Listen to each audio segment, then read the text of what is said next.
Galton Buddha would always remind his pupils that our words have a strong impact. He told them that our tongue, which we use to talk, is like the sharpest knife on earth. He also told them that the most lethal weapon in the world is our words. Though we don't cause physical harm to individuals, words can injure people emotionally. Our words are a strength, but a weakness if we fail to realize when, where, and how much to say. If we talk kindly and wisely at the right times, it can take us to success. But if we talk unkindly or at inappropriate times, it can make our life extremely tough. So friends, today I'll tell you a story of the power of silence and how it can change your life. This tale will make you realize how silence can be powerful. In India long ago, there was a renowned Buddhist monk who resided far deep within the serene forest, away from the world's din. He was an extremely contemplative individual and was extremely well known all across India. One day a king went to him and said, "Venerable monk, I am always lethargic, irritable, and agitated. My mind is so restless in spite of having everything, wealth, fame, and all the comforts one can imagine. Yet there is no peace within me. Oh, monk, help me to rid myself of this agitated mind." "You already possess the answer to yourself, but you have never found it," said the monk. "I am going to conduct an experiment. Do you want to conduct that experiment? Following this experiment, unrest and anxiety will not be there in your life." The king got much annoyed after hearing everything, but requested the monk to instruct him and said, "I am willing to do anything for my peace of mind."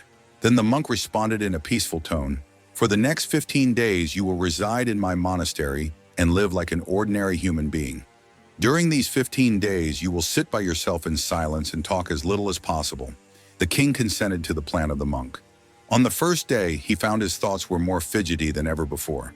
A lot of questions and ideas kept surfacing, and he felt uncomfortable having a simple life like all others. He desperately wanted to speak, but fought the temptation and remained utterly silent, sitting quietly.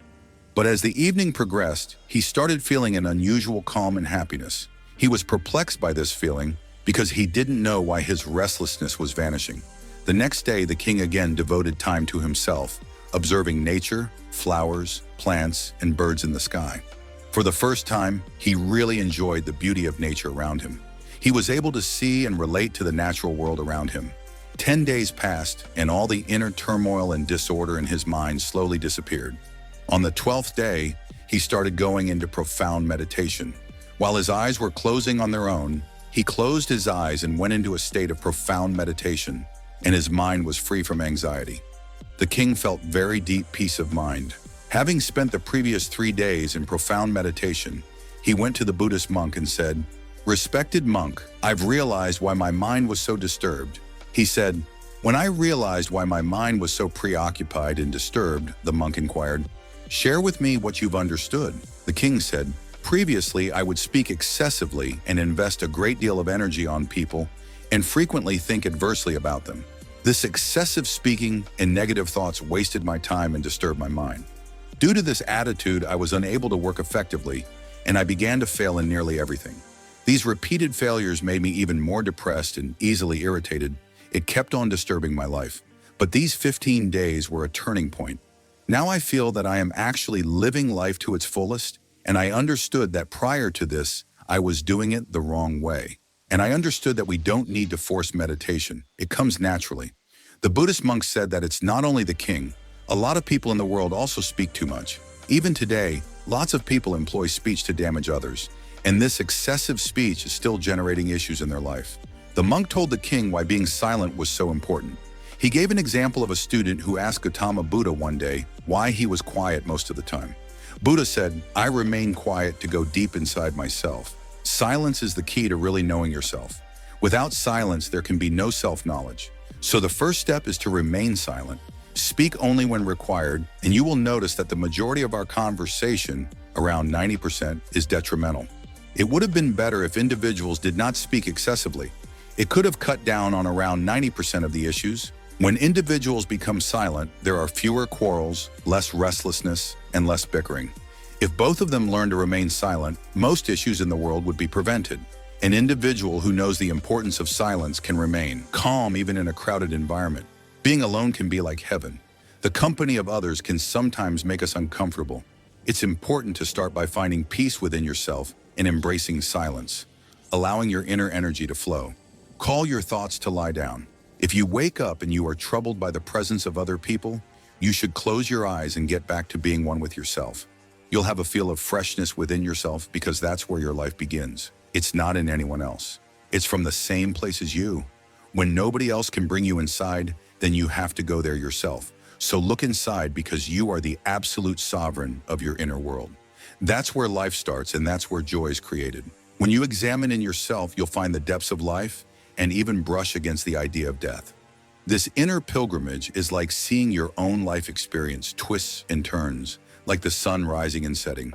Each time you go on this inner pilgrimage and return, you will be revitalized. It is as though you feel cool after a warm bath.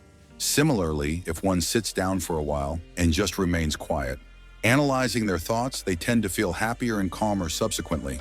When you bond strongly with your inner self, you'll realize that speaking doesn't put your mind in an agitated state. Rather, there is a continuous sense of calmness within you. You can speak and yet stay connected to your inner self. You can speak with words without shattering your inner peace.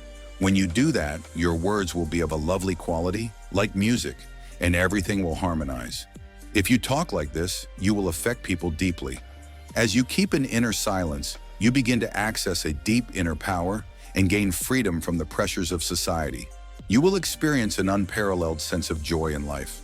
Much the same way as dreamers who live life with passion, your face will be with a new shine, and your eyes with a special light as you plunge into the sea of infinite peace. Friends, you may have seen that excessive speaking doesn't make the mind peaceful. It becomes difficult to regulate our thoughts and to remain vigilant.